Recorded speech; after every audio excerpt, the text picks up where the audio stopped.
Je vais commencer.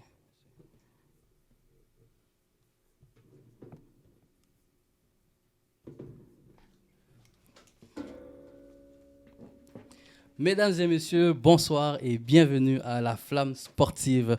Aujourd'hui, toujours avec vos animateurs, David Charlot et moi-même, Jean-Marie Dantes. Aujourd'hui, on a une très belle émission, comme d'habitude, n'est-ce pas, David? Yes, sir, yes, sir. David, dis-moi, qu'est-ce qu'on a aujourd'hui à nous mettre sous la dent? Ce soir-là, on a une très, très, très bonne émission. Beaucoup d'informations. J'espère que vous allez aimer ça. Parce que moi, puis on en parlait un peu tantôt, c'est plus Jean-Marie. Jean-Marie disait qu'il aurait voulu avoir une émission comme ça il y a 15 ans, quand il était encore joueur. Ouais. So, tous ceux qui sont joueurs en ce moment, athlètes, c'est le temps de garder vos oreilles ouvertes. Aujourd'hui, on va voir Gabriel Séguin, le cofondateur de Sport Ambition. Ensuite, on va parler du sport universitaire, Cégep, RCQ et la NCCA. Par après, on va parler du congédiement de Claude Julien et de la démission de Thierry Henry. Puis aussi, il faut pas oublier notre fameuse question du jour, la question qui tue, la question de feu cette semaine, c'est pourquoi le sport tarde-t-il à recommencer au Québec? Si on regarde par rapport aux États-Unis, puis ailleurs dans le monde aussi, le sport a recommencé, ça fait quelques temps, et puis le Québec, ça tarde encore. Donc, ce sont des questions qu'on se pose, mais avant d'embarquer dans tout ça, tu as quelque chose à dire, vas-y. Le shout-out. Ah oui, merci, merci, merci. Donc, il y a un jeune de l'école où ce que je travaille qui voulait que je le salue. Donc, Jean de Georges Vanier, tu es salué. Shout out à toi. Et puis, j'espère que tu vas écouter l'émission et que tu vas partager l'émission également. Ça va être une très belle émission. Et tout de suite, OK, je vous présente notre invité de ce soir, monsieur Gabriel Séguin. Je ne vais pas dire monsieur, je vais dire.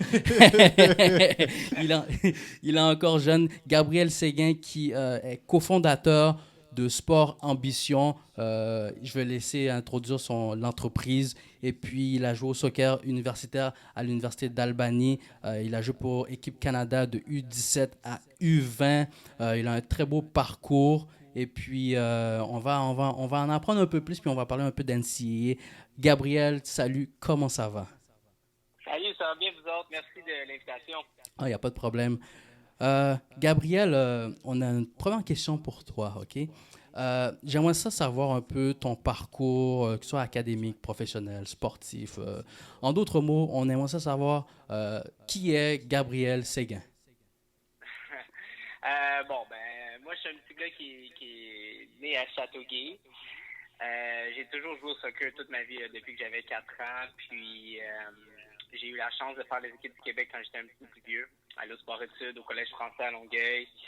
Et puis, j'ai toujours eu la chance, effectivement, de jouer haut niveau. Je me suis fait détecter en équipe nationale à partir de l'âge de 15 ans. Donc, à partir de là, tout a un peu commencé. J'étais au Centre national de haute performance. Je faisais beaucoup de voyages avec l'équipe nationale. Et puis, moi, mon rêve, c'était toujours d'aller aux États-Unis. En Mhm. fait, là, je regardais les films, puis je me disais, waouh, moi, c'est ça que je veux, c'est la vie universitaire que je veux. Puis, avec mon statut d'équipe nationale, je pensais que ça allait être facile, puis j'avais aucune information, je savais pas comment commencer mon processus. Puis, c'est là que je me suis rendu compte que c'était plus difficile parce que j'étais hyper en retard dans mon processus. Quand j'ai voulu commencer à approcher les entraîneurs, ils avaient déjà donné pas mal toute leur bourse. Donc, j'étais un petit peu stressé, mais j'ai été chanceux aussi parce que j'avais la vidéo qu'un père avait filmée pendant que j'étais au cégep. Donc, j'ai pu me faire un montage vidéo rapidement. Dans ce temps-là, on envoyait des DVD par la poste. Donc, Ça, juste par curiosité, ça remonte à quand cette période-là?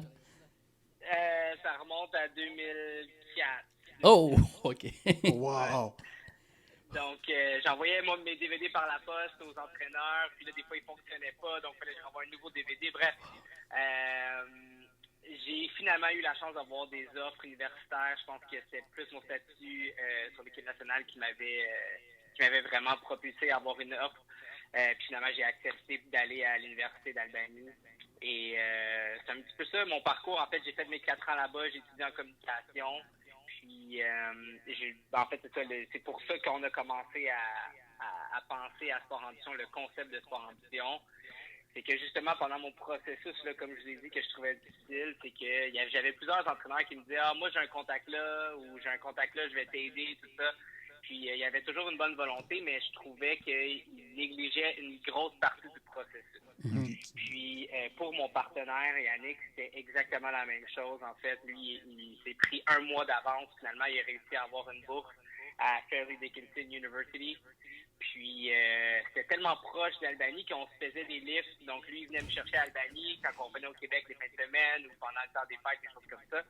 Puis, on a commencé justement à parler de ça, du concept de Sport Ambition, qu'on voulait faire une entreprise qui était des services tout inclus. Donc, nous, on allait vraiment s'occuper de tout du processus, que ce soit la paperasse, filmer, contacter les entraîneurs, tout ça.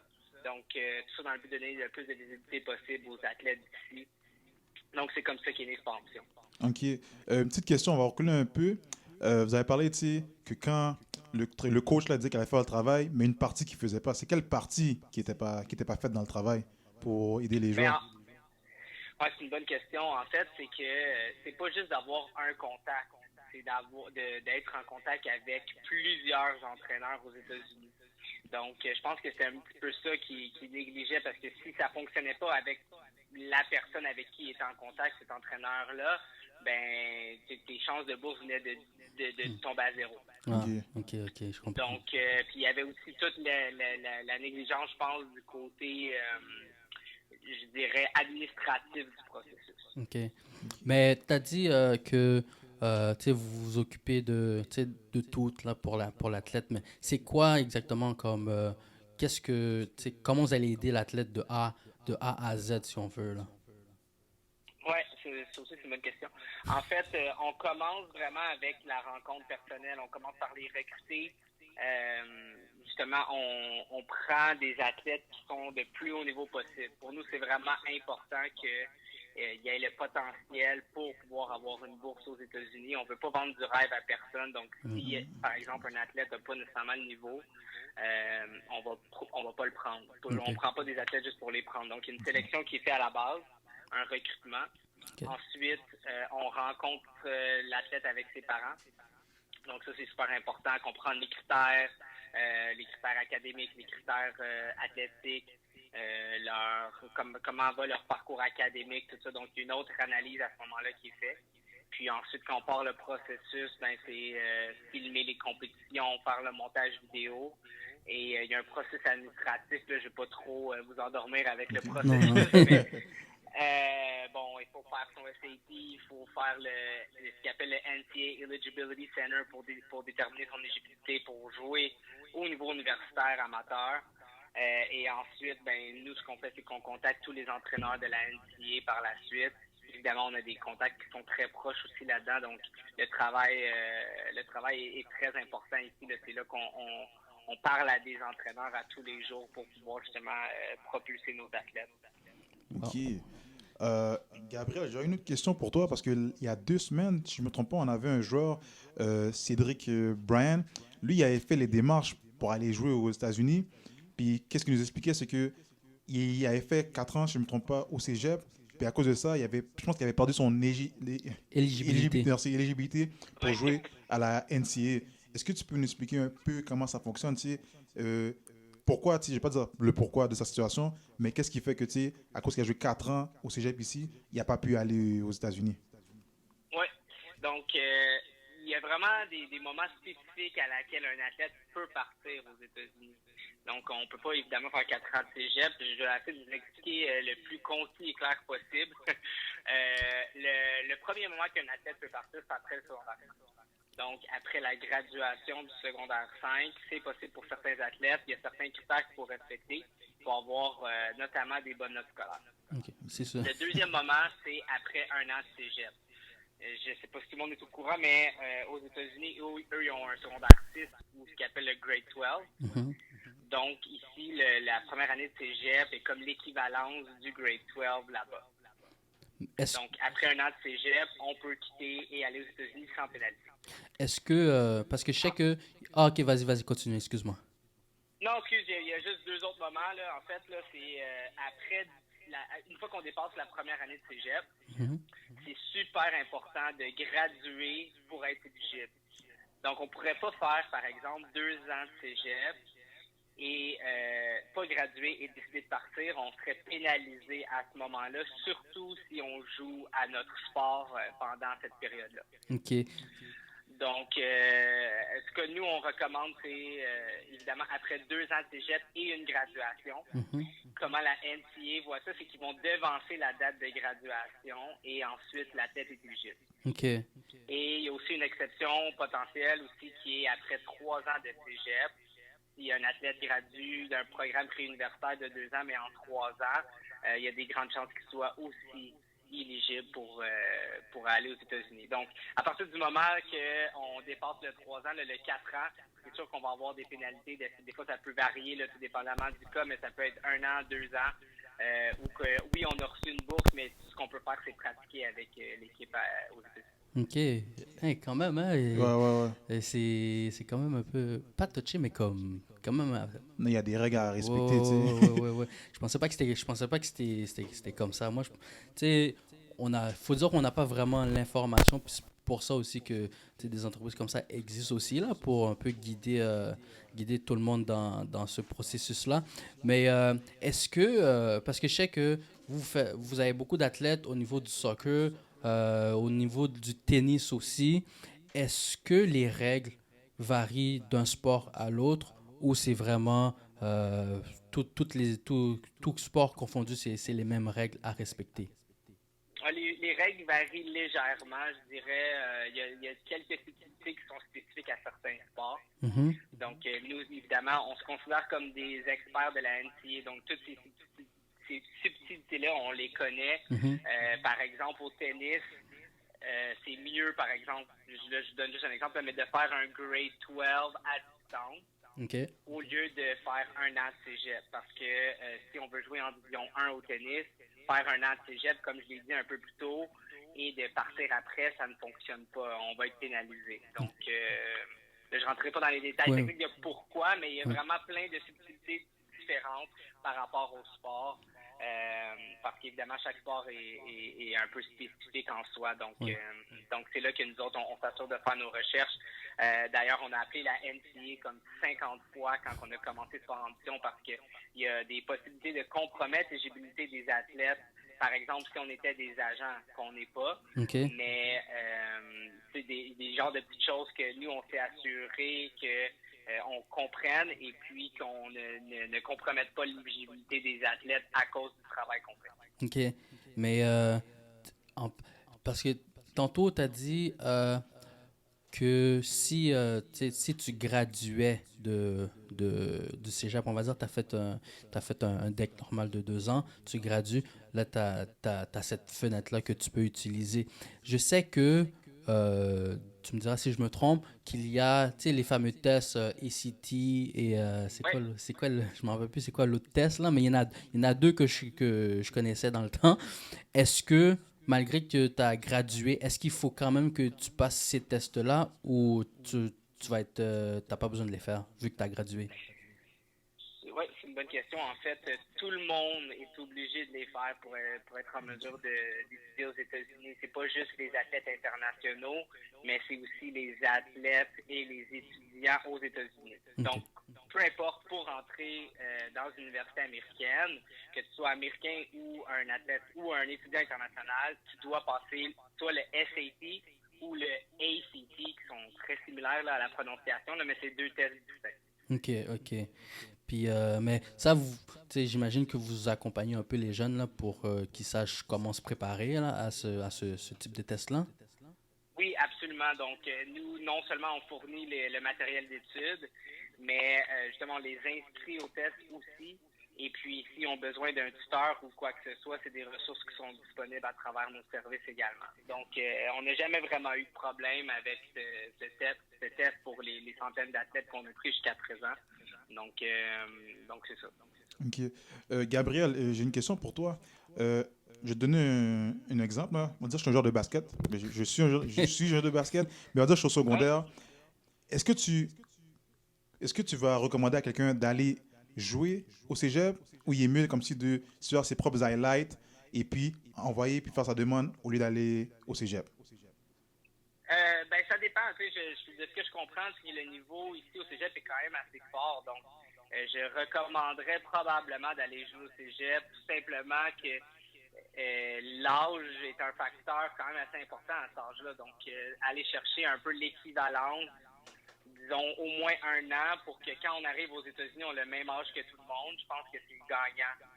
Déjà qu'on ne perd pas d'éligibilité de faire un an de cégep, on joue déjà un peu là au niveau, exemple collégial division 1. Donc, moi, c'est quelque chose que je recommanderais de faire minimalement 1 an.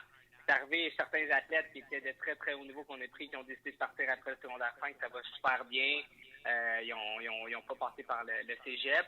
Mais nous, ce qu'on dit à nos athlètes, c'est qu'on présente les 3 options que je vous ai dit précédemment. Puis après ça, c'est vraiment à eux de décider quel parcours est le mieux pour eux. Mais c'est sûr que l'exemple classique, là, la majorité de nos athlètes vont faire 1 an de cégep et partir après. OK. Puis, tu sais, c'est sûr, on parle beaucoup de NCA, mais est-ce que ça t'arrive aussi de placer les athlètes ailleurs au Canada, soit à Toronto, dans les universités à Toronto, peu importe les autres universités, ou c'est vraiment axé sur la NCA? Ça aussi, c'est une bonne question. En fait, les universités canadiennes, juste parce que c'est un petit peu plus accessible pour nos athlètes, puis c'est rare que les athlètes vont vouloir demander de l'aide pour être placés dans des universités canadiennes. On n'a pas vraiment placé d'athlètes localement. Okay. Donc, souvent, quand on fait appel à nous, c'est vraiment pour pouvoir aller étudier aux États-Unis. Mais nous, il n'y a rien qui nous empêche d'avoir une bonne collaboration avec certaines universités. J'ai parlé à des coachs universitaires ici, puis ils sont très intéressés par certains de nos joueurs, puis nous, ça nous fait plaisir de collaborer avec eux sans problème. Mais tu sais, tout le monde va aller de l'autre bord de la frontière. De toute façon, là, tout le monde va aller de l'autre bord de la frontière. C'est là que ça se passe. C'est le rêve.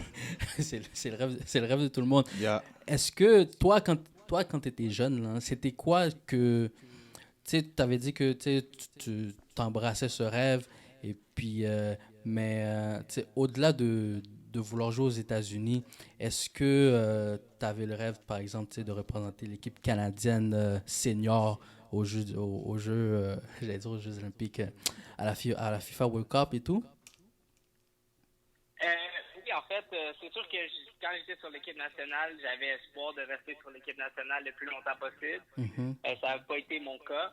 Mais moi, je pense que j'avais des attentes quand même assez réalistes sur ce qui allait se passer après l'université.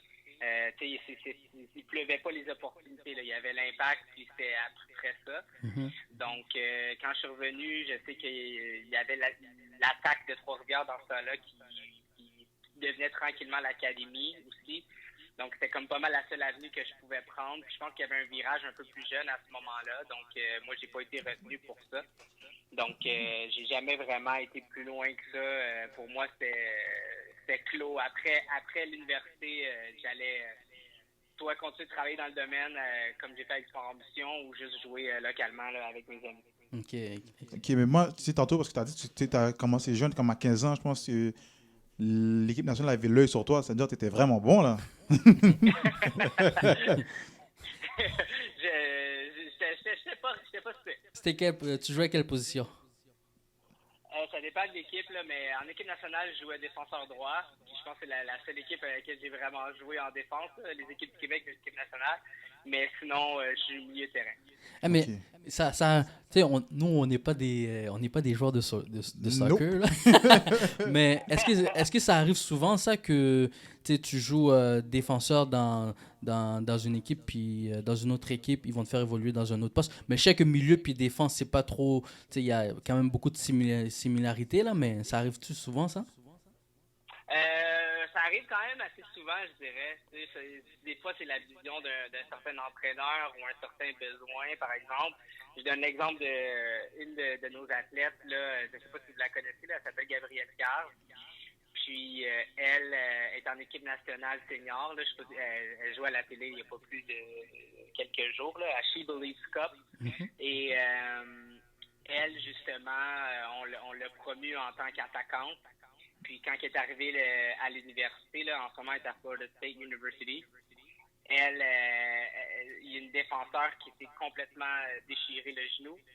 Ouf. Puis depuis ce temps-là, ils ont mis Gabriel en défense et même en équipe nationale aujourd'hui, elle joue encore en défense. Donc, des fois, ça dépend. Les circonstances font en sorte que tu changes de position puis tu restes là. Mais en tant qu'athlète aussi, je pense que être versatile puis être malléable aussi, là, je pense que ça va pas te nuire là, en tant qu'athlète. Non. Exactement. Gabriel, j'aurais une autre question pour toi. C'est à quel âge, non, pardon, je reformule ma question. Le meilleur moment pour partir aux États-Unis, c'est quand? Est-ce qu'il y a une période, une tranche d'âge qui est mieux? Puis, j'ai commencé cette question-là, puis j'ai une autre pour toi par après. Ben en fait, c'est ça. Comme on disait tantôt, je pense qu'après un an de cégep, c'est l'âge idéal parce qu'on est à l'équivalence d'âge avec tous les athlètes aux États-Unis. Donc, quand on arrive là-bas, il n'y a pas de clash d'âge nécessairement. Mais si la question aussi, c'est quand le meilleur moment de commencer à penser à son processus universitaire. Exactement. La réponse, c'est à partir de secondaire 4. Ça, c'est vraiment le prime time là, qu'on veut prendre nos athlètes, c'est pendant qu'ils sont en secondaire 4 parce qu'il y a une date spécifique où les entraîneurs peuvent commencer, ont le droit de parler à ces athlètes-là. Okay. Donc, nous, c'est important de se préparer avant cette date-là. OK. So, par exemple, on dit j'ai un joueur en secondaire 1, puis il est vraiment bon. C'est-à-dire je ne pourrais pas entamer une procédure pour l'envoyer aux États-Unis un peu plus tôt? Non, tu pourrais pas vraiment. Ben, tu pourrais entamer une procédure, mais il y aurait une limite dans le sens que tu pourrais peut-être jouer les intermédiaires avec un entraîneur, mais un entraîneur n'aurait pas le droit de parler avec cet athlète-là avant qu'il soit en secondaire 4. OK. Dernière question avant que l'entrevue tire à sa fin. Moi, j'ai beaucoup d'amis qui ont été dans des prep schools. Est-ce que toi, tu recommanderais d'aller dans un prep school ou c'est mieux tu restes ici puis tu fais, comme tu as dit tantôt, tu fais le 1 an cégep ou 2 ans puis après ça, tu voles l'autre bord de la frontière? Ça dépend du prep school aussi. Donc, tu sais, il y a des prep schools qui vont vraiment te préparer ou qui ont un certain niveau et qui ont des bonnes connexions aux États-Unis. Donc, ça va t'aider à te propulser au niveau de la NCAA. Et ça dépend aussi du prix. Là. Les prep schools, c'est vraiment pas donné non plus si on compare au prix d'aller à un cégep. Donc, je dirais pas qu'il y a une voie qui est meilleure que l'autre. Ça dépend vraiment du sport, du niveau, financièrement, comment que tes parents peuvent payer. Donc, j'aurais pas tendance à dire qu'il y a une voie qui est meilleure que l'autre. OK. Wow! Et le temps file tellement vraiment. vite. Parce que plus il parle, plus que j'ai des questions dans la même tête. moi. Mais tu sais, pour les personnes qui ont des questions, parce que je sais que j'avais dit qu'on allait prendre des questions. Yeah. Je pense qu'on a tout mangé. Mais tu sais, ils peuvent toujours te contacter à l'adresse qu'on a affichée au bas de l'écran. Info à commencer à sportambition.com. Puis ils peuvent visiter le site au www.sportambition.com. J'ai mis un espace, mais il n'y a pas d'espace, hein, c'est tout collé. Hein? Oui, c'est tout collé. OK, excellent. Puis pour nous, pour l'entrevue, ça va être tout. Merci encore. Merci Gabriel, man, ça fait un plaisir et tu as vraiment répondu aux questions parce que c'est même moi, tu sais, j'avais des amis, des connaissances qui allaient aux États-Unis, qui revenaient, tu sais, ils ont été aux États-Unis, sont revenus au cégep, sont repartis, tu sais, on avait des questions, mais tu sais, on n'avait pas de réponse. Puis je pense que tu as répondu à beaucoup de questions qu'on avait, puis on te remercie pour ça. Non, ben ça fait plaisir. Si jamais vous avez d'autres questions, n'hésitez pas. Il y a pas de problème, on te remercie beaucoup. Puis on va profiter pour prendre une petite pause et au retour, on a des sujets chauds pour vous, mesdames et messieurs. Tout de suite, une petite pause avec vous.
Bien sûr. Yo.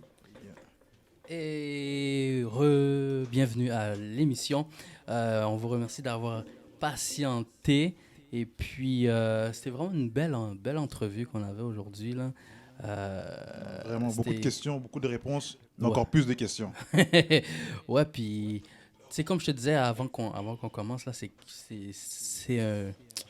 un style d'émission que j'aurais voulu comme il y a pas 30 ans, là. T'as quel âge, toi? Je suis pas si vieux que ça, là.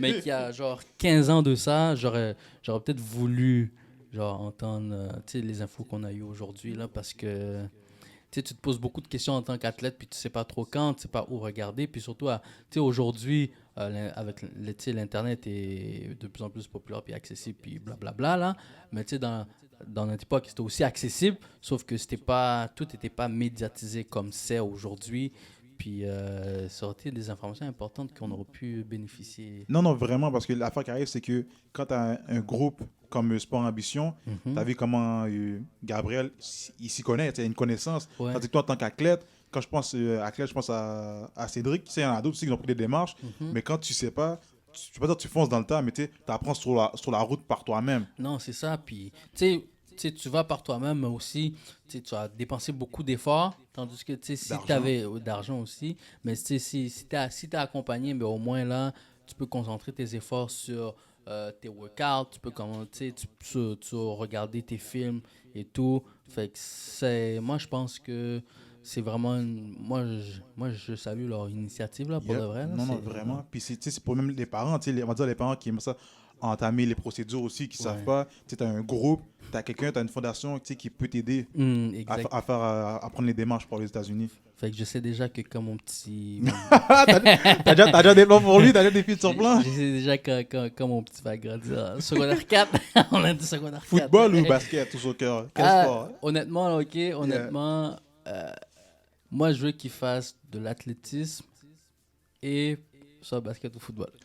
Mais il faut qu'il fasse de Tu l'athlétisme. vas pas le laisser choisir. Il va choisir. Non, mais ça c'est une autre conversation. Mais là, ok. Je suis taquine, moi. Tu voulais qu'on parle de la RSEQ et de la NCA. C'est quoi que tu as pour nous là aujourd'hui avec la RSEQ et la NCA? Vas-y. Moi, tu sais, on a posé la question un peu plus au début. Je sais même à 2 semaines avec Cédric, tu sais, la question est remontée plusieurs fois. Ouais. Tu sais, pourquoi ça prend autant de temps Mhm. pour que ça recommence? Alors, tu sais, j'ai décidé de faire des recherches. Ouais. Tu sais, quand je dis recherche, là, j'ai pas été en profondeur, mais quelques recherches pour regarder, tu sais. Ouais. Puis moi, j'ai toujours su qu'il y avait un aspect business à la NCA. C'est sûr. Puis, tu sais, au Québec, tu sais, la RCQ, moi, tu sais, je sais qu'il y a un aspect business, mais je ne connaissais pas tant que ça. OK. Puis, tu sais, quand tu regardes la NCA, il rapporte $1 milliard. Ah. Yeah, tu sais, puis c'est beaucoup. Puis, tu sais, où ils ramènent le plus d'argent, c'est pendant le March Madness. Ah ben oui. Non, Yeah. ça- Puis, si je regarde les chiffres d'affaires, là, vite, je pense que c'était 800 quelque chose de millions, là, qui faisaient... 800 millions juste pour le, Ouais, si je me trompe le March Madness. Juste le March Madness, là. C'est beaucoup, là. Non, mais c'est ça que je te disais l'autre fois, c'est que comme aux États-Unis, c'est beaucoup le sport, c'est une source de revenus aux États-Unis là. Puis tu sais, il y a ce côté financier, mais il y a aussi l'aspect que au basket, football, peut-être hockey un petit peu, mais tu sais, tu vas voir ce que je veux dire. Basket, football, hockey, MLS un peu, baseball, tous ces sports-là, là, les grands sports, là, ok. Ceux qui se font repêcher, là, c'est des gars de la NCA, beaucoup, là. Tu sais. Ouais, énormément. Tu sais, je sais pas c'est quoi le pourcentage, mais admettons que ce soit 90%. Fait que si tu fermes la machine, c'est-à-dire tous ces sports-là, ils vont être affectés. Le repêchage, les prochains repêchages vont être affectés. Puis regarde la NHL, ils disaient dernièrement que ça se peut qu'ils repoussent. Pas ça se peut, je pense qu'ils ont repoussé le repêchage de cette année à l'année prochaine. Donc c'est tout ça là que il y a l'aspect financier, mais il y a l'aspect humain dans le sens ressources humaines. Oui, puis tu sais, j'ai oublié le point que tu as mentionné, ça va me revenir, mais c'est non seulement ça, c'est que tu sais, on va dire tu coupes la NBA. Non, c'est-à-dire, ils ont coupé la NBA à un moment donné, puis la NCA, ils ont tout coupé à un moment donné pendant la pandémie, Ouais. encore pandémie. Ouais. Et j'ai dit NCA, ESPN First Take, ça parlait de quoi? Ça donnait les nouvelles, là. Ben oui. C'était rendu CNN, c'était rendu TVA Nouvelle, là, et ESPN. Puis c'est pas leur travail, ils peuvent en parler, mais c'est vraiment plus axé sur le sport. Ce qui fait que quand t'as pas de sport, il y a ça, tu sais, ça fait comme un effet domino. Ben oui, Il y a sur pas, il y a- toutes il y a- les autres, Exactement. tout ce qui est relié au sport. Puis, c'est ça, on peut rajouter là-dedans, on peut rajouter la vente d'alcool, on peut rajouter, par exemple, que j'allais dire, les bars sportifs, j'allais Yeah, nommer yeah. un nom, mais je ne vais pas faire de publicité gratuite. Les bars sportifs et tout ça, donc, c'est tout ce monde-là là, qui est affecté. Donc, tu sais, quand on pose la question de pourquoi le Québec ou le Canada prend plus de temps. Tu sais, il y a cet aspect financier-là qu'il faut prendre en compte. Il y a l'aspect Exactement. ressources humaines que je t'ai dit qu'il faut prendre en compte. Vas-y. Mais sur ça, ouais, mais sur ça, là, pour faire la comparaison sur la RSEQ, Mhm. un petit, c'est sur leur site, ça, je vais leur ça un peu. Puis, tu sais, eux, comment ils fonctionnent, tu sais, leur financement est séparé, pardon, leur financement est divisé en 5 catégories. 6% sont des subventions, Mhm. un autre 7% provient des cotisations des membres, puis 61% des revenus viennent des activités, puis un 19% qui viennent des projets spéciaux, un 7% qui vient des partenaires corporatifs, puis moi je savais pas, je l'ai su, la RCQ c'est un organisme à but non lucratif. Ça fait que tu sais, on peut pas comparer la RCQ à la NCA. Ouais. Les deux n'ont pas les mêmes missions. Mhm. Il y en a une, c'est bien non lucratif, tandis que tu sais, la NCA, tu sais, on veut faire des profits. Ouais, ben oui, c'est une question d'argent, comme on dit là. Money talk, money talk. Exactement. Mais moi, je trouve que, tu sais, même si, tu sais, parce que le risque est quand même là. Ouais, Tu sais, il faut qu'on soit capable, tu sais, parce qu'on vit dedans. En ce Ouais. moment, on est pandémie. en pandémie, merci.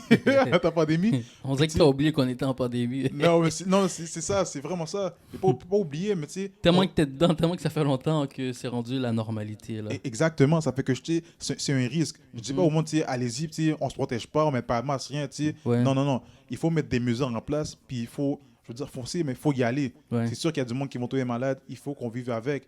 On vit déjà avec en ce moment, ça fait que, tu sais, il faut prendre le risque. Non, c'est sûr. Puis, tu sais, j'avais vu, tu sais, ceux qui nous suivent, là, vraiment, la Groove Station Canada, on avait post dans la semaine que la RSEQ, ça se peut qu'ils recommencent les activités. On en avait parlé aussi, je pense, il y a 2 semaines de ça, ou 3, Yeah. que la RSEQ va sûrement recommencer les activités. Puis, ça, c'est en partie à cause de Basketball Québec, selon mes sources. Ok, c'est en partie à cause de Basketball Québec qui faisait les discussions et tout. Puis ils ont établi un plan de relance.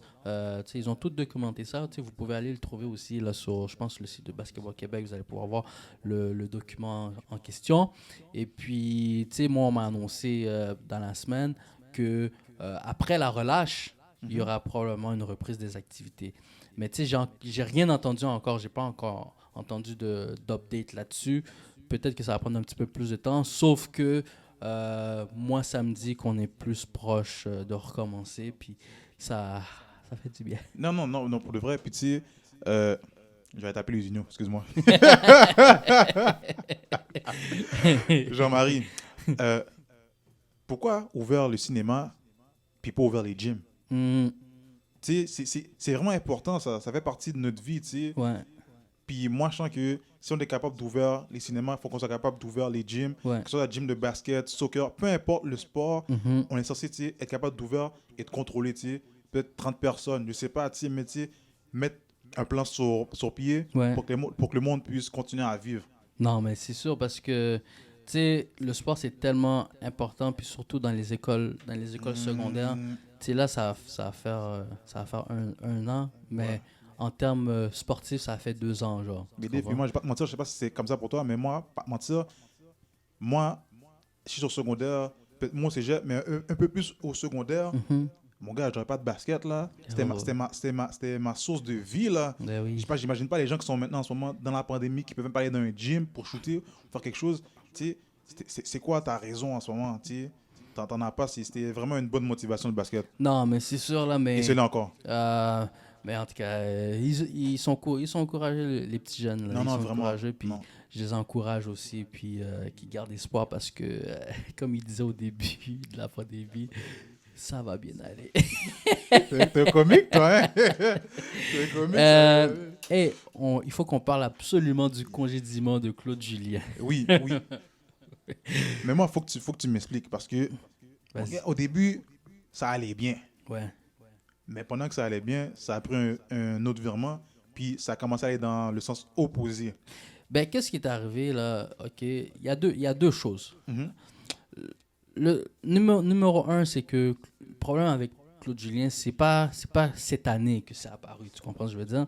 C'est depuis, tu sais, depuis son arrivée, si on veut, tu comprends? C'est les insuccès qui se sont succédés un après l'autre, un succès après un succès, tu comprends? Yeah. Donc là, arrivé cette saison, cette année, l'équipe va bien, va bien, va bien, va bien. Puis ensuite, whoop, la débandade.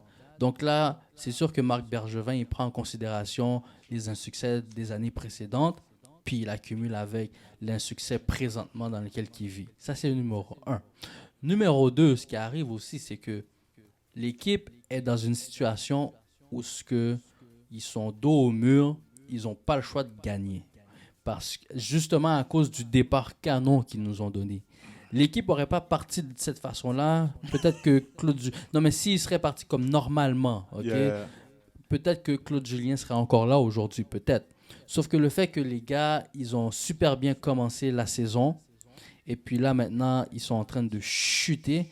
Donc là, Marc Bergevin, tu sais, il y a la pression médiatique, il y a la pression des fans aussi, il y a la pression probablement de son boss, Jeff Molson, qui lui dit, il faut qu'on gagne cette année, on n'a pas le choix, tu comprends? Au moins, il faut qu'on aille au playoff, là. Donc, tu dois faire des moves. Tu dois faire des moves à 100%. Tu comprends ce que je veux dire? Yes. So là, si l'équipe ne gagne pas, donc là, il faut que tu fasses quelque chose. Mais moi, je sens que c'est toujours trop facile de mettre le coach dehors parce que à la fin de la journée, là, c'est le coach qui. C'est les joueurs qui jouent. Merci. J'allais dire, c'est le coach. Je sais. Ouais, non, merci. Plutôt, c'est les joueurs qui jouent. Mhm. J'allais dire joue là, mais tu sais, j'ai des personnes qui m'ont dit David, il joue. Shout out. So, tu sais, c'est les joueurs qui jouent. Ouais. So, pourquoi c'est toujours le coach qu'on blâme? Moi, je trouve que c'est trop facile là, tu sais, on met le coach dehors. Mais c'est qui joue? C'est les joueurs. Ben, tu sais, t'as raison. Puis, c'est les joueurs qui jouent. Sauf que des fois, genre, juste le fait que un changement d'air, un changement de voix, un changement de discours peut faire un changement. Ça fait beaucoup de changements. On dirait Marc Bergevin qui parle parce que... Non, je te jure. Parce que, OK, quand il parlait, il disait une affaire comme une voix différente, portée par quelqu'un de différent, peut amener des choses différentes. Il y a une affaire comme ça. Mais pour de vrai, comme, tu sais, le fait qu'il change, puis c'est une nouvelle personne, puis peut-être que cette personne-là a une nouvelle mentalité. Yeah. Puis ce qu'on dit, c'est que Dominique Ducharme a une autre mentalité par rapport que Claude Julien. Donc, ça se peut que ça amène un changement. Puis souvent, ce qui arrive, c'est que les joueurs, s'ils aiment bien la nouvelle personne qui est en place, c'est qu'ils vont vouloir, comme à tout prix, genre bien jouer. Ça, c'est un. Puis ils vont peut-être se sentir mal aussi que le gars d'avant a perdu sa job. Tu sais, veut pas, il a perdu son emploi. Donc là, les gars, ils vont quand même se mettre comme... Tu sais, ils vont quand même se booster un peu parce que la prochaine étape, là, c'est pas changer Dominique Ducharme, le mettre dehors. La prochaine étape, ça va être des échanges. Tu comprends ce que je veux dire? Ça va être des trades. Il y a un gars là-dedans qui va partir, un ou deux gars qui vont partir. Là. C'est ça le prochain move, là, tu comprends? Okay, parce que, tu sais, moi, quand je regarde, tu sais, j'allais du côté basket, tu sais, quand c'était Dwayne Casey qui était au Raptors, là, on le met dehors, mais après, tu sais, t'as son assistant qui était Nick Nurse qui vient, puis par après, t'as Kawhi, Danny Green qui vient, je mets l'emphase sur Kawhi. Après ça, tu sais, ils gagnent, ils vont en finale. Mais yo, je sais pas, mais pour moi, c'était pas le coach, là. Faut mettre la situation, là. Il y avait LeBron qui était là, qui les empêchait de passer. Tellement qu'ils étaient enragés. Et mon gars, ils ont appelé Toronto LeBronto. Juste pour dire, moi, je sais pas si tu vas me suivre, mais moi, puis toi, là, moi, si LeBron serait resté dans l'East, là, Toronto n'aurait pas gagné. So, moi, je juste voir que, tu sais, est-ce que changer un coach, là, est-ce que c'est vraiment lui qui a l'impact sur l'équipe? Ben, moi, je veux dire, là, OK, un coach, ça a un impact. Que tu veux pas, ça a un impact sur le terrain, ça a un impact à l'extérieur du terrain. Parce que, oublie pas, c'est le coach qui gère l'équipe, tu comprends ce que je veux dire? C'est le coach qui gère le temps de jeu de tel ou tel joueur. Là, comme on parle de hockey, c'est le coach qui gère les lignes attaque, les lignes défense. C'est quand qu'on va mettre la ligne. C'est le coach qui va gérer tout ça, tu comprends? C'est sûr que, tu sais, il y a des... Il y a certains joueurs où tu n'as pas trop le choix de le mettre sur la première ligne, etc. Sauf qu'au bout de la ligne, c'est le coach quand même qui dirige l'équipe. Donc, si tu enlèves le coach, c'est vrai qu'il y a certaines fois, ils enlèvent le coach, mais ce n'est pas le coach. Le problème, c'est que les joueurs ne performent pas, tu comprends? Yeah. Sauf qu'en changeant le coach, c'est un message que tu envoies aux joueurs aussi. C'est pas juste au coach que tu envoies le message, c'est aux joueurs. Mais là où il y a le problème, où moi j'ai un problème avec la situation de Marc Bergevin, c'est que là, présentement, c'est comme si il sonnait une alarme. Tu comprends ce que je veux dire? Il y a comme une alarme qui sonne. Fait que là, quand tu prends des décisions, en bon créole en tête chaud, quand tu prends des décisions rapidement, sans vraiment prendre le temps de réfléchir, je ne dis pas qu'il ne réfléchit pas, mais quand tu prends des décisions sur le coup de l'émotion, si on veut, OK, mais ce qui arrive, c'est que ces décisions-là, ils vont te rattraper plus tard. Tu comprends ce que je veux dire? Puis, qu'est-ce qui peut arriver, c'est que si l'équipe continue à mal performer comme ils font présentement, là, je pense qu'ils sont à comme 6 défaites en 7 matchs ou 7 défaites en 8 matchs, je ne suis pas trop sûr, mais s'ils continuent dans cette lancée-là, là, OK, tu vas voir, on entend déjà il faut qu'on fout Carey Price dehors de l'équipe, tu comprends? Yeah. On entend déjà certaines choses. Il y en a qui sont pour, il y en a qui sont contre. Mais, comme je t'ai dit tantôt, la prochaine étape, ça ne va pas être de mettre Dominique Ducharme dehors. Non. Ça va être un joueur qui va écoper, tu comprends? Fait que les joueurs sont mieux de se réveiller. Parce qu'ils n'ont pas le choix. Ils n'ont pas le choix de gagner cette année. Ils n'ont pas le choix. Ils n'ont pas le choix. Quand tu dis gagner, là, aller en playoff. Non, même aller en playoff, OK? Même Ok, aller en c'est playoff. plus loin que ça? Finale, je te dis, cette année, OK, Canadien de Montréal, juste à cause du début de saison, à cause des acquisitions qu'ils ont faites dans l'équipe, OK? Yeah. Je te dis pas que c'est parce qu'ils sont des vrais championship contenders, mais juste à cause des acquisitions puis la façon qu'ils ont commencé, c'est comme s'ils ont donné un espoir que c'est possible. Tu comprends ce que je veux dire? Yeah. Donc là, les partisans, OK, puis les médias, on s'attend à rien d'autre qu'au moins une participation en finale. Tu comprends ce que je veux dire? Fait que tout ce qui est pas participation en finale, ça sera considéré comme un échec.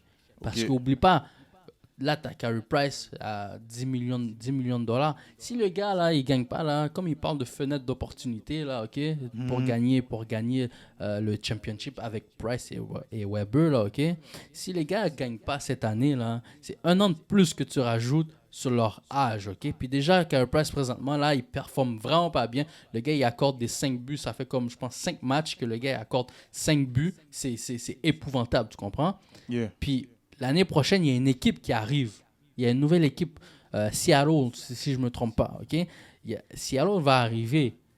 Là, il va être dans une situation où je protège qui dans cette équipe-là? Tu comprends ce que je veux dire? Parce qu'il faudra qu'il protège des joueurs. Mais est-ce qu'il va laisser partir Carey Price? Est-ce qu'il ne va pas le laisser partir? Tu sais, il y a beaucoup de choses qui viennent en ligne de compte dans cette saison-là, cette année. OK.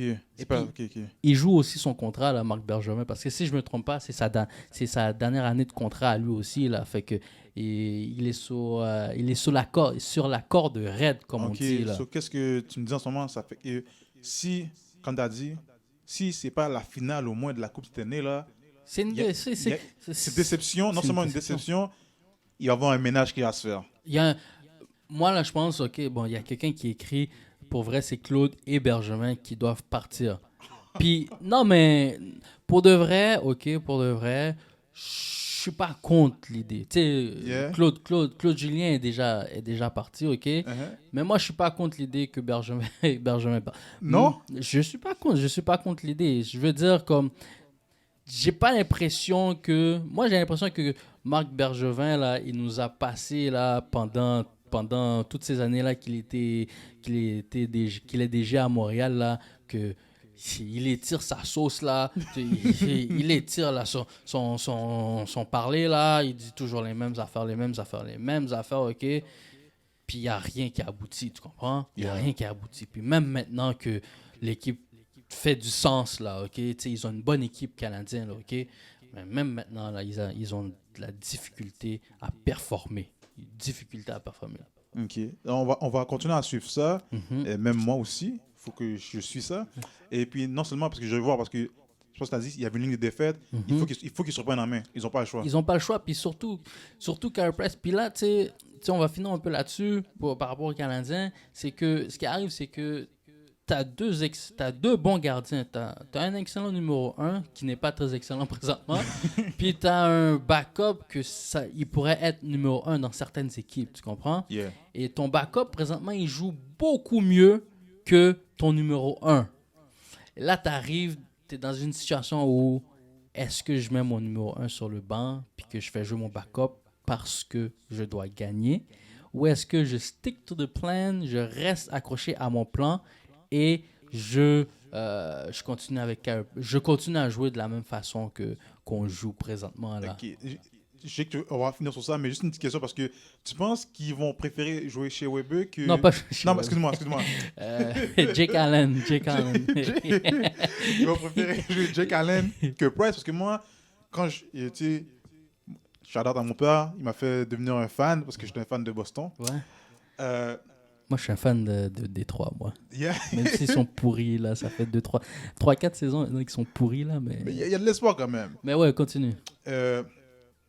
Carey Price, à un moment donné, à Lac. Mhm. Quand Lac était là, Ouais. il disait qu'à un moment donné, tu sais, il voulait jouer à Lac Ouais. sur... Alak ou que- Price. Exactement. Alak ou Price. Ils ont tranché pour Price. Oui. Est-ce que toi, tu penses que dans cette situation-là, ils vont trancher pour Price ou pour Allen? Moi, je pense que ce qui va arriver, c'est qu'il va trancher pour Price à cause du 10 millions. OK. Parce que si tu tranches pas pour Price, OK, puis c'est Allen qui te fait gagner ta Coupe Stanley, OK, les gens, ils vont te féliciter. Sauf que tu vas manger toute une, mon gars, avec ce salaire-là de 10 millions que tu peux pas te débarrasser, là. Tu comprends ce que je veux dire? Yeah. Fait qu'il va trancher pour Price juste à cause du salaire qu'il lui a donné. Tu comprends ce que je veux dire? OK, je te suis. Mais, faut pas oublier, tu sais, faut pas dire non plus que Price va avoir une mauvaise saison. Non. Price, c'est un gars que ça prend un petit peu de temps avant qu'il se mette dedans puis qu'il performe bien. Donc, il faut quand même lui laisser du temps. Sauf que là, on est dans une saison écourtée, donc il n'a pas beaucoup de temps pour pouvoir mettre les pendules à l'heure puis bien jouer comme il faisait. OK? Ce qui arrive, c'est que Price il est habitué à une surcharge de travail depuis toutes les saisons précédentes. Yeah. C'est lui, je sais pas c'était quoi les pourcentages, mais avec les deuxièmes gardiens de but et tout, il devait jouer au moins 85 ou 90% des matchs. Je dis n'importe quel pourcentage, mais juste pour vous dire que il jouait beaucoup plus. Il pouvait jouer peut-être 3 matchs, puis l'autre gardien jouait un match, ou bien c'est un 4 pour 1. Mais là, présentement, ce qui arrive, c'est presque un 1 pour 1. Tu comprends? Là, c'est peut-être un 2 pour 1, puis ça dépend c'est qui l'autre équipe. Donc là, c'est une autre situation qui joue dans sa tête. C'est que, mon backup il est en train de bien performer. Moi, je performe pas. Puis là, toi, tu veux... Tu sais, quand tu penses trop, tu réfléchis trop, c'est ça qui arrive. Puis même lui, il a dit, il réfléchit trop. Il faut qu'à un moment donné, quand je jouais au football, mes coachs, ils disaient toujours, par rapport à ma position, ils disaient toujours, un DB, ça a une mémoire courte. Puis c'est pas juste un DB, un corner. C'est tous les athlètes, tu dois avoir quand même une mémoire courte dans le sens que quand tu fais une erreur, l'erreur est passée, tu passes au prochain play, let's go, on continue, tu comprends? Tu peux pas toujours ramener en arrière. C'est ça qui te met des embûches, des bâtons dans les roues, là. Yes, sir. Thierry Henry démissionne. Ouais. Et ça fait beaucoup de choses par rapport aux coachs à Montréal. Les coachs ne veulent pas rester à Montréal ou bien se faire mettre dehors de Montréal. Mais c'était la rumeur qu'on avait parlé un peu la semaine passée. Puis, tu sais, elle s'est réalisée. Puis, je pense qu'on avait mentionné un peu. Tu sais, quand il y a les rumeurs on va dire dans l'air, là, il y a une petite vérité à l'intérieur. Mais tu vois, qu'est-ce que je t'avais dit la dernière fois? Là, il n'y a rien qui dit que Thierry Henry va coacher à Bournemouth, OK? Yeah. Bournemouth, ouais, peu importe, là, OK? Sauf que, qu'est-ce que j'avais dit? Le gars, il il n'a pas démenti la nouvelle. Il n'a pas dit Non. que ah non, ça va pas. Comme je vais pas partir, je vais rester. Il n'a rien dit du tout. Puis qu'est-ce qui arrive quelques jours plus tard ou bien une semaine plus tard? Je quitte l'Impact. Yeah. Puis, pas l'Impact, le CF CF Montréal. Yeah. Puis, tu sais, les raisons qu'il a données, c'est les raisons familiales, puis c'est très compréhensible avec la situation dans laquelle ils sont présentement. Mais là, c'est à voir là, dans les prochaines semaines ou peut-être dans les prochains mois s'il va aller entraîner à Bournemouth. Yeah. S'il va y aller. Oui, c'est à voir. Moi, je pense que Moi, je pense qu'il va y aller, moi. moi, je pense que côté familial a beaucoup penché dans la balance.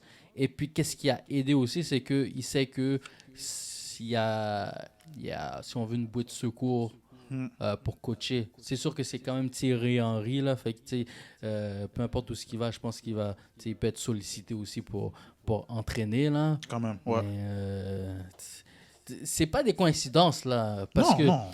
sa famille, je pense qu'ils habitent à Londres. OK? Je pense qu'ils habitent à Londres. Puis, tu sais, Bournemouth, c'est en Angleterre aussi. C'est des clubs Angleterre. Sa famille est en Angleterre. Il a joué pour Arsenal en Angleterre. Donc, tu sais, ça fait beaucoup de coïncidences, si on veut, là. Fait que, tu sais, on va attendre pour voir, là, qu'est-ce que ça va donner. Mais je serais prêt à mettre ma main au feu qu'il va accepter pour entraîner une équipe anglaise, là. Même dans l'année 2021. Yeah, non, moi Dans aussi, je suis l'année persuadé. 2021. Puis, comme tu as dit, tu sais, la famille a penché. Mais tu sais, à la fin, tu sais, moi, je suis le meilleur. Ouais. Puis, tu sais, à la fin, si c'est mieux pour lui d'aller là-bas, puis avec la famille, il est heureux, Ouais. tant mieux pour Thierry Henry. Non, c'est ça. Puis on le remercie d'avoir Donner un peu de shine. Ouais. J'ai pas pu assister à un match du CF Montréal, malheureusement, sous sa gouverne. Mais bon, c'est correct. On va vivre quand même, là. Mais on va prendre une toute petite pause. Puis on va revenir. Puis juste avant de prendre la pause, je vais vous rappeler la question du jour. OK? C'est pourquoi le sport tarde-t-il à recommencer au Québec?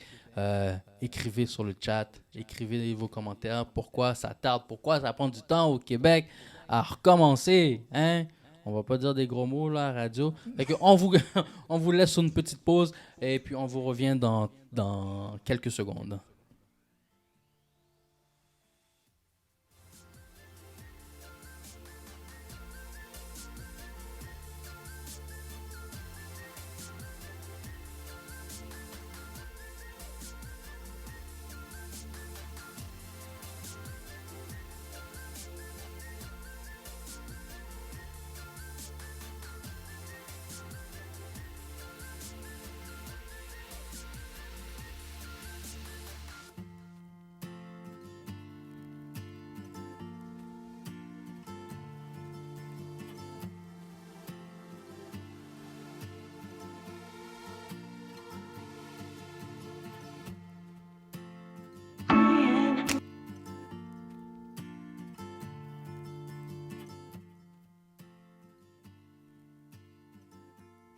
Merci d'avoir patienté. Bon, David, Yes, sir. j'ai une idée. Je t'écoute. Tu me diras si t'es down. C'est un petit concours qu'on va faire entre toi et moi, là, OK? Tu veux perdre?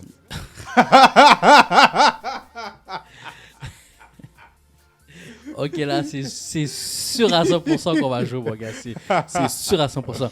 Non, OK. Yeah. Real talk. Yes, sir. Moi, j'aimerais ça, OK, Mhm. que tu me dises, c'est qui que tu aimerais ça interviewer? C'est qui? Genre la personne.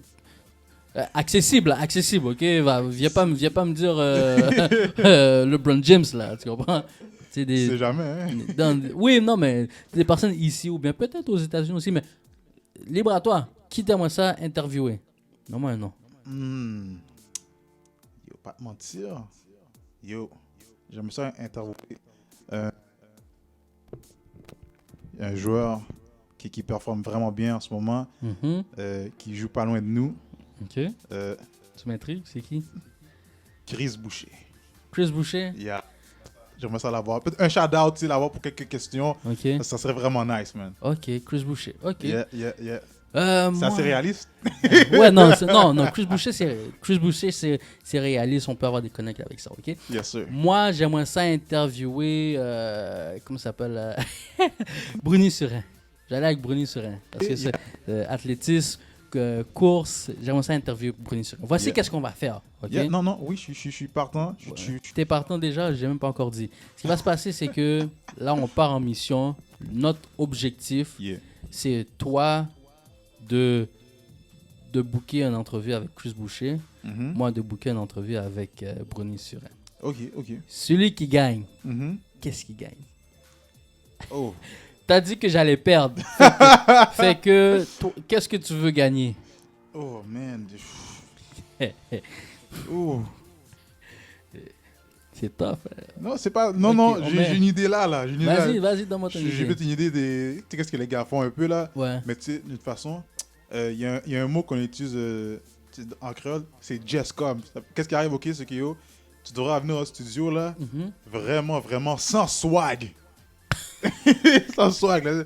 Un chandail vert, peut-être une tique bleue, mauve, là. Tu dois venir vraiment no swag, Jesscom. Yeah. Ça, je suis vraiment down. Vraiment, puis on va mettre une belle photo, là. On prend une photo de toi, puis boum, on la met sur nos réseaux. T'es sérieux? Ah oui, mon gars. Ouais. OK, deal. Deal. Perfect. OK, ça c'est fait. Donc, c'est ça notre pari. Donc, c'est celui qui arrive à avoir, soit toi, Chris Boucher, puis moi, Bruni Surin, celui qui arrive à avoir cette personne-là en premier, gagne le concours. Yeah. OK, puis l'autre, il va faire... De toute façon, c'est enregistré, là. Yeah. C'est enregistré. Bon. Moi, là, j'avais préparé un petit truc pour toi, là, OK? Yes, sir. Je voulais qu'on donne nos top 5, top 5 meilleurs point guard pour nous. Nos point guard préférés. Peut-être pas que c'est des Hall of Fame ou whatever, mais je voulais que tu me donnes tes 5 point guard que tu aimes beaucoup. Je vais commencer avec un point guard qui est dans la NBA en ce moment, mais tu sais, il y en a deux dans la liste qui sont en ce moment. Commencer avec Damian Lillard. Et mon gars, ce que Damian fait en ce moment, c'est vraiment incroyable. C'est le joueur le plus clutch. Clutch en français, s'il te plaît, Jean-Marie. Clutch. C'est quand les moments sont corsés, là, c'est vraiment lui, tu sais, il est capable de mettre le... Il y a le sang-froid, il y a, tu sais, il y a pas, il y a, c'est quoi qu'on dit, il y a pas peur, il y a... Tu sais, les moments, là, corsés, là, il est là à l'appel. Il répond à l'appel. Et c'est pour ça que je l'aime. C'est comme si Dame Time, quand il fait ça, là, c'est fini. Par après, un autre qui joue encore, Rajon Rondo, lui j'ai toujours aimé. C'est sa vision, comment il est capable de faire tout le monde jouer. Je ne vais pas dire qu'il est point guard traditionnel, mais tout le monde est, en anglais c'est involved dans le jeu. Impliqué, est impliqué dans le jeu. Ça fait que n'importe qui peut jouer au ballon. Si vous regardez ces highlights là, tout le monde touche le ballon. Ray Allen, KG, Paul Pierce, Perkins, tout le monde participe. Shaq aussi. Tout le monde participait, ce qui fait que je l'ai vraiment aimé pour ça. Puis je l'aime jusqu'à présent. Par rapport, j'ai un ancien, Walt Frazier, a.k.a. Clyde. Il jouait pour New York. Excuse-moi, mon gars, il était vraiment bon. Et belle défense. Il était fort sur les steals. C'est un gros defender, Walt. Frazier, yeah. Non, vraiment, puis je l'ai aimé. Je l'ai vraiment aimé pour ça. J'aime la défense. Puis lui, en tant que guard, si je ne me trompe pas, en tant que guard, il a amené. Par la suite, vite, Steve Nash. Steve Nash, parce que, tu sais, même après son prime, lui, son prime, il l'a pris un peu plus tard dans sa carrière. Puis il performait. Puis, tu sais, un autre aussi qui impliquait tout le monde. Puis, tu sais, Steve Nash, là, c'était un danger, là. Avec Suns, Dallas. À Lakers, un peu moins, mais il était vraiment un danger, là. Steve Nash, c'était pas un gars comme si, tu l'as shooté, non. Il faut que tu joues. Mais même quand tu joues, il va faire ce qu'il a à faire.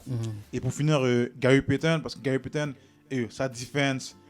Gros defender. Trash talk, il va parler beaucoup là, avec toi dans ta tête. Puis même en attaque, il donnait des paniers. Puis j'aimais comment il jouait son style vers la fin de sa carrière. Il s'est adapté, puis il utilisait beaucoup le speed move quand il était avec Miami Heat. Puis quand je voyais ça, il était vraiment capable de contrôler pas le terrain, mais le jeu avec ce qu'il faisait. Puis il était pas jeune là, il était vieux dans sa carrière. puis il a réussi à performer. Ça fait que Gary Payton, c'est un des point guards que j'aimais vraiment regarder. Solide. Thanks. Ouais, j'aime tous tes choix. On a un choix en commun. Mhm. Essaye de deviner c'est quoi. Ah, mais J'ai la feuille. t'as Steve Nash. Ouais, ok. Bon, ben c'est ça. Tu l'as dit, un des gars que moi j'ai tellement beaucoup de respect pour, c'est Steve Nash. Je pense que, tu sais, j'ai même pas besoin de le présenter, rien. Moi, Steve Nash, je le mets juste parce que, tu sais, c'est Magic Pass qu'il faisait, là. Tu sais, il y a beaucoup de point guard qui faisaient ça, puis Magic Johnson le faisait avant lui et tout. Sauf que, tu sais, j'aimais le swag qu'il mettait dans ses passes. Ça paraissait tellement comme facile. Puis quand tu pensais à des belles passes, c'est oui, tu avais Magic Johnson, mais dans notre époque, tu avais en premier Steve Nash, tu comprends? C'est Steve Nash. So, moi, Steve Nash, je le mets dans ma liste. Un autre point guard, il est encore dans la ligue.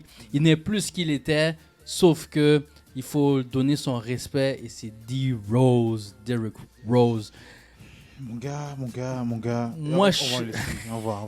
Moi, je suis quelqu'un, j'aime l'athlétisme des gars. Donc, c'est sûr que vous allez trouver des gars athlétiques dans ma liste. Steve Nash n'en fait pas partie des athlétiques, là. Mais D. Rose, là... Mais quoi que ça, juste vite, mais quoi que ça, là, même si Steve Nash n'était pas plus athlétique, là, il était capable de tenir avec les point guards qui étaient vraiment athlétiques. Hein? Ben oui. Non, mais quand je parle d'athlétique, je parle de dunk, là. Je parle de dunk. Okay. Ouais, c'est ça que je parle. Je parle de dunk. Je parle pas de courir vite, là. Je parle de dunk. Donc, moi, c'est D. Rose. Tu sais, je mets D. Rose là-dedans parce que ce gars-là, c'est comme si il a comme révolutionné, si on veut, la position de point guard par rapport à l'athlétisme, là. C'est fou qu'est-ce qu'il faisait. Si c'était pas de sa blessure, on se demande comment sa carrière aurait été encore plus malade que c'était. Yo, là. mon gars, c'est sûr qu'il y a encore à Bulls. Puis yo, mon gars, ils sont une menace. Ça, c'est sûr et certain. Menace. Mais ouais, non, pour de vrai, là, D. Rose, excellent point guard. Un autre point guard qui a marqué mon enfance, ce point guard-là, AI, Allen Iverson. Practice. The answer. Yes, The answer. Ce gars-là, ok. Pour de vrai, quand tu joues au basket, point guard, tu voulais être Allen Iverson. Quand tu étais petit. Hein? Je veux juste savoir, est-ce que tu as eu des traces à un moment donné à cause de lui? Non, j'avais fait. J'aurais pris des bâtons, des tresses. On m'aurait mis dehors, man. non, mais j'avais son jersey numéro 3. Non, mais Allen Iverson, c'est tellement inspirant. Puis c'est lui, genre, tu sais, les tresses, les tatous et tout, là. Puis le swag. Le swag et tout. C'est Allen Iverson qui l'a apporté pour les petits jeunes qui ne savent pas, là, et tout, là. Vos swag que vous avez, là, sur le court, là. Tu sais, il y avait des gars qui le faisaient avant, qui mettaient des petits headbands et tout. Oui, mais pas comme Allen Iverson, tu comprends? Puis savoir, avec une taille comme ça, avoir l'impact que tu avais dans une équipe Sixers qui n'était pas genre la meilleure des équipes. Non. Puis non, AI, pour de vrai. Non, tu as vu, lui a amené le swag. Parce qu'avant, c'était vraiment veston-cravate. Ouais. C'était vraiment chemise. Oui. Lui a dit, là, je suis pas Magic Johnson, je suis pas Michael Jordan, tu sais, I am me, tu sais. So, il a payé le prix, mais il a ouvert la porte. Non, c'est ça. Qu'est-ce qu'on voit aujourd'hui? Ben, c'est ça, tu sais, des fois dans la vie, là, ok, tu sais, pour avancer, il faut que quelqu'un fasse un sacrifice. Il faut que quelqu'un fasse un sacrifice. Puis il a été cet agneau sacrifié. Ouais, mon gars. Un autre joueur que j'aimais beaucoup, là, puis il a joué longtemps. Il a joué quand même longtemps dans la NBA. Non, pas si longtemps que ça dans la NBA, mais sa carrière professionnelle, il a joué quand même assez longtemps. C'est Stephon Marbury. Les jeunes qui nous entendent, ils connaissent peut-être pas Stephon Marbury, mais ce joueur-là, pour de vrai, moi, il m'impressionnait, Stephon Marbury. Puis quand je jouais au basket, tu sais, j'essayais de mimiquer genre ses moves dans ses layups et tout. J'essayais de faire comme Stephon Marbury et il était arrogant. Il était arrogant, ce joueur. Mais c'est une arrogance comme il va step up. Tu comprends ce que je veux dire? Il va mettre les points sur le tableau. je respecte beaucoup ce gars-là. C'est quoi que sa carrière n'a pas été comme sa carrière aurait dû être. Cependant, je pense que ça enlève rien à son prestige de joueur qu'il était. Très talentueux. Si vous connaissez pas Stephon Marbury, Il y a vous un devez documentaire. connaître Stephon Marbury. Vous devez, puis si vous connaissez pas, il y a un documentaire sur C'est vrai ça, c'est vrai. Netflix. Oui. Excellent documentaire. Ah oui, non, c'est ça. Allez écouter le documentaire sur Netflix, Stephon Marbury. Et avant que je dise mon dernier gars, là, écrivez donc moi là, votre meilleur point guard pour vous. Votre meilleur point Pendant guard. que tu dis ça, parce qu'il y a du monde qui ont Ben oui. écrit. Et j'ai- Win-win. Brega, Mhm. il a donné son top 5, lui. Oh. AI, Hmm. CP3, Rajon Rondo, Isaiah Thomas Ouais. et Gary Payton. Et quel Isaiah Thomas, parce qu'il y a deux Isaiah Thomas. Old Mais on school, sait c'est old on school, sait lesquels. On Detroit sait Pistons, les Bad Bad Boys. ouais, les Bad Boys. Mais pour de vrai, là, j'ai vraiment... tu sais, j'aime son top 5, là. Mais j'ai vraiment hésité pour Isaiah Thomas, là. J'ai vraiment hésité. J'ai failli le mettre là-dedans, là. Il y a plein de gars qu'on aurait pu mettre là-dedans, là. Puis, mon dernier gars, il ne gagnera probablement jamais de championship, malheureusement.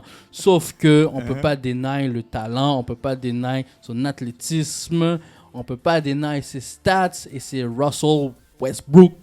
Je sais qu'il y a des haters qui vont commenter, dire « Oh, non. Non, il faut que tu respectes le game de Westbrook quand même. là, Westbrook, ok? là, pour moi, c'est AI version 2.0. là. Oh, ben oui.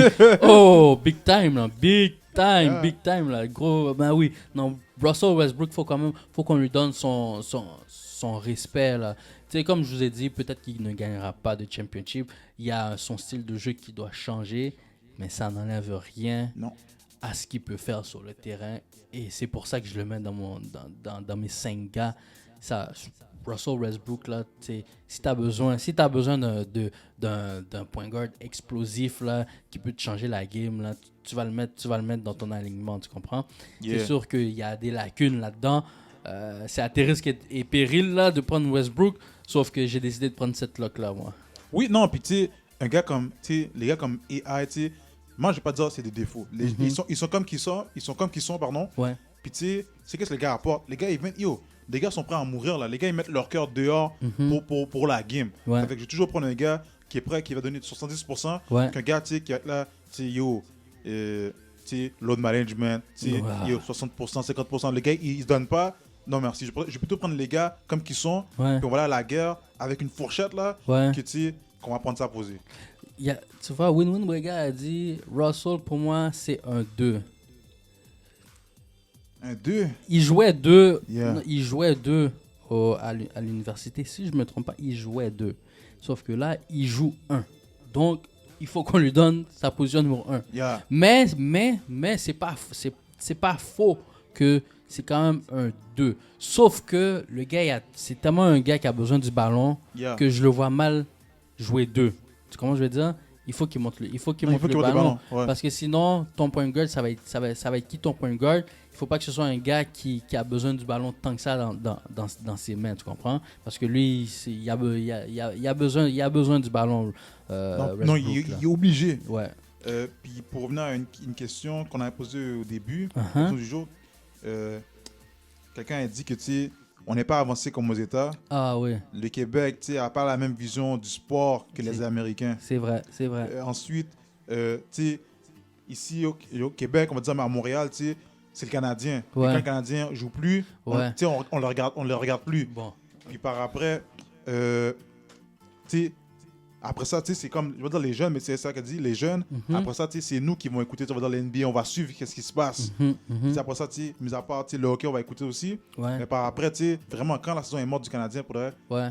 il n'y a pas vraiment de sport dans la ville. Là. Mais tu vois, Yeah. ça c'est bon toutes les paroles que cette personne a dit parce que pendant que tous les sports sont morts puis qu'il n'y avait rien qui se passait, la LHJMQ, la Ligue de hockey junior majeur du Québec, ils ont tout fait, tu sais, le gouvernement parlait avec eux et tout pour recommencer et je pense qu'ils ont recommencé, mais tu sais, je suis pas trop cette ligue-là, sauf que je pense qu'ils ont recommencé ou qu'ils sont prêts de recommencer, mais chose certaine, c'est que ils sont plus proches d'un retour à la normale que tous les autres sports. Puis, tu sais, ça montre déjà, tu sais que la priorité pour de vrai par rapport au sport ici au Québec. Puis moi, je pense, tu sais, oui, c'est une ville, c'est une province où c'est le hockey qui vit, sauf qu'il faut pas négliger les autres sports non plus parce que de plus en plus, on a de plus en plus d'athlètes qui sont en train de performer dans des hauts niveaux dans les autres sports.